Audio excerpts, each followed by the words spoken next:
Hello students, আজকে আমি তোমাদের সাথে নিটের এবং অবশ্যই জেনপাসের জন্য বা বলতে পারো ক্লাস 12-এর ফাইনাল এক্সামের জন্য ইম্পর্টেন্ট কিছু এমসিকিউ ডিসকাস করব। এবং চ্যাপ্টারটা হচ্ছে জেনেটিক্সের যে পার্ট তোমাদের পড়তে হয়, মলিকিউলার বেসিস অফ ইনহেরিটেন্স, সেই পোর্শানের। তো চলো শুরু করা যাক। ফার্স্ট কোশ্চেনটা দেখো তোমাদের বলছে হেরিডিটি ইজ, ফার্স্ট অপশান দেখো বলছে transmission of characters, option B হচ্ছে mixing of characters, third option হচ্ছে ব্লেন্ডিং অফ ইনহেরিটেন্স, আর ফোর্থ অপশান হচ্ছে ডিলিটিং অফ ক্যারেক্টার্স। তো হেরিডিটির মিনিং তোমরা জানো, ফার্স্ট কোশ্চেনটা ইজি, অ্যান্সার হবে ট্রান্সমিশন অফ ক্যারেক্টার্স। নেক্সট কোশ্চেনটা দেখো বলা হচ্ছে father of genetics is de Vries, Mendel, আর বেটেসন, আর রবার্ট হুক। তো অ্যান্সার হবে অপশান বি, মেন্ডেল। থার্ড কোশ্চেনটা দেখো বলছে who gave the term genetics, মানে ফার্স্ট এই জেনেটিক্স টার্মটা কে প্রপোজ করেছিল, মেন্ডেল, রবার্ট হুক, বেটেসন, আর পার্কিনজি। অ্যান্সার হবে বেটেসন, মানে অপশান সি, মানে থার্ড অপশানটা আর কি। ফোর্থের কোশ্চেনটা দেখো বলছে genetics is the branch of biology which deal with, option one বলছে ভ্যারিয়েশন, অপশান টু হচ্ছে কি বলেছে ইনহেরিটেন্স, অপশান সি হচ্ছে দেখো দুটোই, বোথ 1 and 2, আর 4 বলছে স্টাডি অফ ক্যারেক্টার্স। তো অ্যান্সার হবে, তোমরা জানো যে জেনেটিক্স মানে সেখানে আমরা ভ্যারিয়েশন পড়ি, ইনহেরিটেন্স পড়ি, তো অ্যান্সার হবে অপশান 3। ফাইভের কোশ্চেনটা বলছে the tendency of offsprings to differ from their parents is called variation, heredity, inheritance, আর হচ্ছে রিজেম্বলেন্স। তো মনে রাখবে চেঞ্জেস আসছে, তো সেটাকে আমরা ভ্যারিয়েশন বলবো, অপশান 1।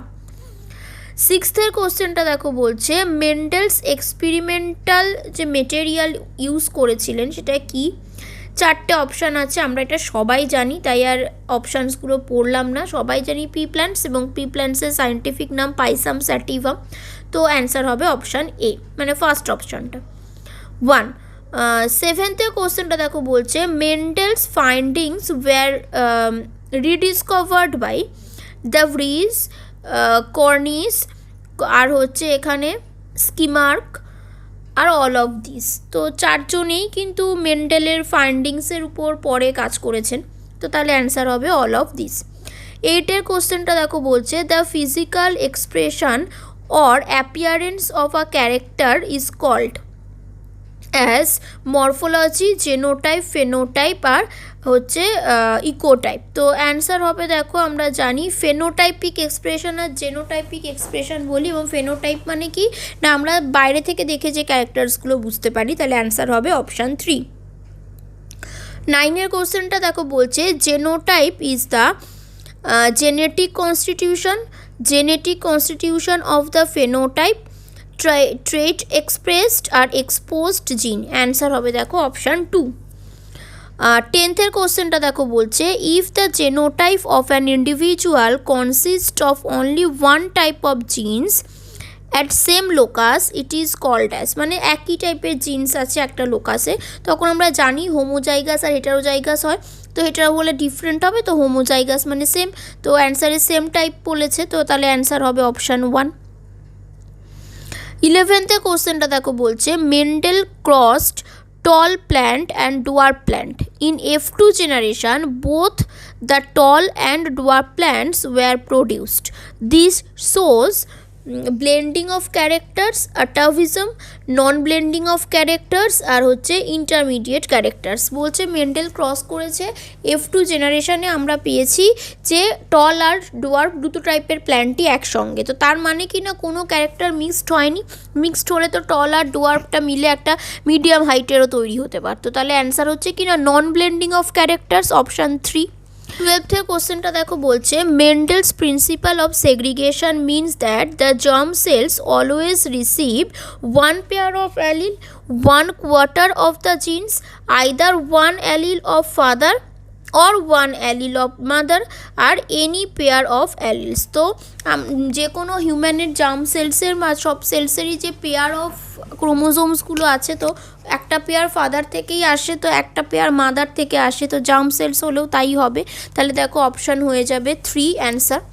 নেক্সট কোশ্চেনটা দেখো 13এরটা, যেটা বলা হচ্ছে the genotypic ratio of a monohybrid cross in F2 generation. মানে মনোহাইব্রিড ক্রস হচ্ছে, সেখানে জেনোটাইপিক রেশিওটা F2 জেনারেশনে কী দেখবো, আমরা সবাই জানি 1:2:1, অপশান 2 অ্যান্সার। 14এর কোশ্চেনটা দেখো বলছে when alleles of two contrasting characters are present together, one of the character expressed itself during the cross while the other remains hidden.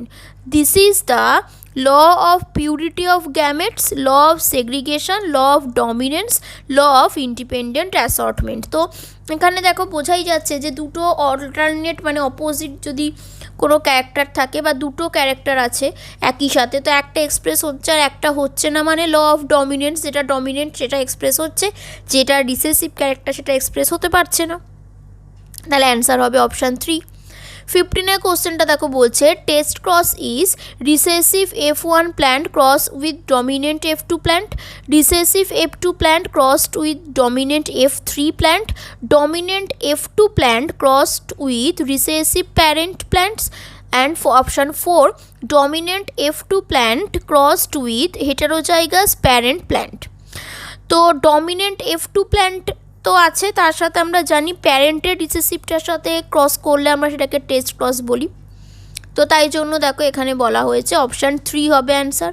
16এর কোশ্চেনটা বলছে Mendel performed test cross to know genotype of F1, genotype of F2, genotype of F3, আর option 4 হচ্ছে genotype of F4। Answer হবে দেখো two know genotype of F2, তাহলে option 2। 17এর কোশ্চেনটা দেখো বলা হচ্ছে which factor express itself in homozygous and even in heterozygous condition. মানে কোন ফ্যাক্টরটা হোমোজাইগাস আর হেটারোজাইগাস যে কোনো কন্ডিশনেই থাকুক না কেন তার ক্যারেক্টারকে এক্সপ্রেস করবে। তো অবশ্যই ডমিনেন্টটাই আমরা জানি, দেখো যেভাবেই থাকুক ওর ক্যারেক্টার এক্সপ্রেস করে, তাহলে অ্যান্সার হয়ে যাবে অপশান 1 ডমিনেন্ট ফ্যাক্টর।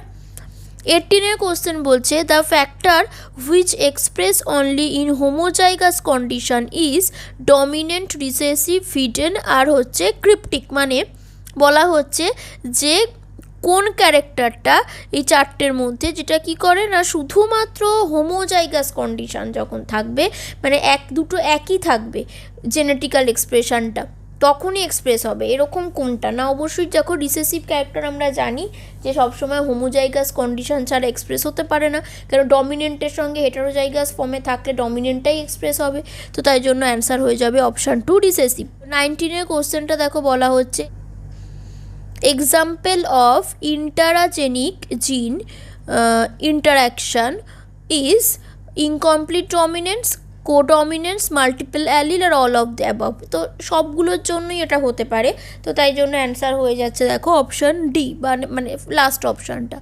আর 20 কোশ্চেনটা দেখো বলছে incomplete dominance is different from complete dominance in having phenotypic ratio, genotypic ratio both 1 and 2, আর অপশান 4 বলছে none of the above. Phenotypic রেশিওর উপর বেস করেই ইনকমপ্লিট ডমিনেন্সটা মানে ডিফারেন্ট হয় কমপ্লিটের থেকে, তো সেই জন্য অ্যান্সার হবে দেখো অপশান 1 20-র জন্য। তো আজকে এই 20টা কোশ্চেন্স তোমাদের সঙ্গে আমার ডিসকাস করার ছিল। তোমরা কোশ্চেন্সের অ্যান্সার্সগুলো দেখো এবং কোনোটা যদি ডাউট মনে হয় তোমরা অবশ্যই আমাকে কমেন্টে জানিও। Thank you.